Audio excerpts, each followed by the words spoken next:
Welcome back to Cozy Couch Contingencies, the podcast where behavior analysis meets real life and where your two favorite BCBAs talk about things that are going on in our field right now. I'm Melissa, and today we're going to clear up some reinforcement misconceptions. And I'm Krista, and exactly what Alyssa said. Today we're tackling a topic that always sparks debate, whether you're in a classroom, a clinic, or just parenting at home. And it's reinforcement. You mean bribery? No. But do you know the number of times I've been asked that question? Yep, too many to count. I don't want to talk about bribing my kid to behave. So let's clear this up right away. A bribe is something you give before the behavior. Like saying, if you stop crying, I'll buy you candy. Mm-hmm. Right. And reinforcement happens after the behavior. So the behavior comes first, then they get the reinforcer. That distinction matters. Mm-hmm. Exactly. If my dog sits and then I give her a treat, that's reinforcement. If I wave a treat and beg her to sit and she finally does it to shut me up, which, let's be honest, that's going to happen, that's closer to bribery. And here's the kicker. Both can work. Mm. But in the short term. So reinforcement actually builds the skills and it strengthens behavior in the long term. So why does reinforcement get such a bad rep? I think it's because people see it as you should just be doing the right thing. Mm-hmm. And they think of it as you're getting something for doing something you should be doing anyways. Mm. And that's usually the answer I get actually when I ask that question. But here's the thing. Adults use reinforcement all the time. Mm-hmm. You work because you get a paycheck. Sure do. You go to the gym because it makes you feel good. Those Mm-hmm. endorphins are real. They're very You good. order coffee because coffee and caffeine, delightful. Yep, exactly. Reinforcement is not manipulation. Mm-hmm. It's motivation. Mm-hmm. It's the science Ding, ding, ding. of what makes behavior more likely to happen again. Ooh, so let's play a little game. Ooh, I'm excited. Yeah. Bribe or reinforcement? Okay, let's go. Let's do it. I'm ready. All right, first one. Ready, go. A parent says, "Stop screaming in the grocery store and I'll buy you candy." Oh, that's such a bribe. The screaming already started, and the candy is used to stop it in the moment. Ooh. Good one. I like that one. Correct. Wow.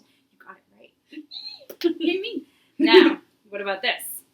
A kid helps put groceries in the cart without being asked, and afterwards, the parent says, "You were so helpful. Thank you. Let's pick out a treat."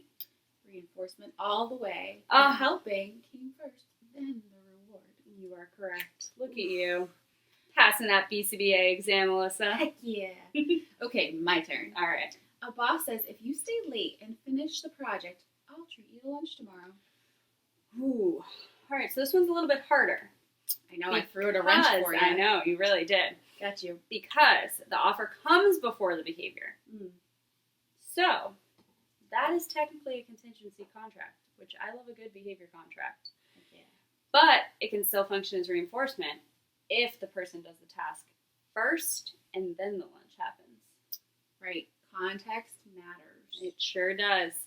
So, since we're on this lovely little topic and we wanted to play the game, let's introduce our grandma's favorite principle. Ooh, the pre-Mac principle. Heck yeah. Honestly, one of my favorite things to talk about and train on. I love telling people it's not a bribe when it comes after the behavior. Accurate. You can either increase or decrease a behavior, so it is reinforcing something. It sure is. So let's define it. The Premack principle basically says a high probability behavior can reinforce a low probability behavior. True that. Translation, something you want to do can motivate you to do something you don't want to do. Yep, Grandma called it eat your vegetables, then you can have pie. Science calls it Premack. Heck yeah. I call it my daily battle with laundry. First fold the clothes, and then you can watch your show. Let's get going. So let's run through some cozy couch examples. Love it. Kids, first clean your room, then you can play outside. Yep. Adults, first finish this report, then you can grab a treat or a latte. Pets, first sit, then get a treat. Us right now, first record this podcast, then we can order takeout. I can't wait. Tacos? Exactly. The principle works everywhere. School, home, work, relationships, and even for self-motivation. But why is pre-med principle so powerful? Because it ties effort to access. You're not just saying, do this because I said so. You're saying, do this and you'll get access to something you value. And notice how it's not about bribery. It's about structuring contingencies. The reinforcer naturally follows the less preferred task. Plus, it teaches delayed gratification, which is a life skill in and of itself. So what's the big takeaway? Reinforcement and the pre-med principle are not bribery. They are science. And when used with intention, they help to build skills, confidence, and independence. And if you're a parent, teacher, or new BCBA worried about spoiling someone with reinforcement, don't be. You're teaching motivation and you're building trust. If anyone gives you grief, just remind them, we all work for reinforcers. Exactly. Now, excuse me while I go reinforce myself with some tacos that we ordered earlier today. Yum. Stay cozy, stay curious, and stay compassionate. And cheers to Cozy Couch Contingencies.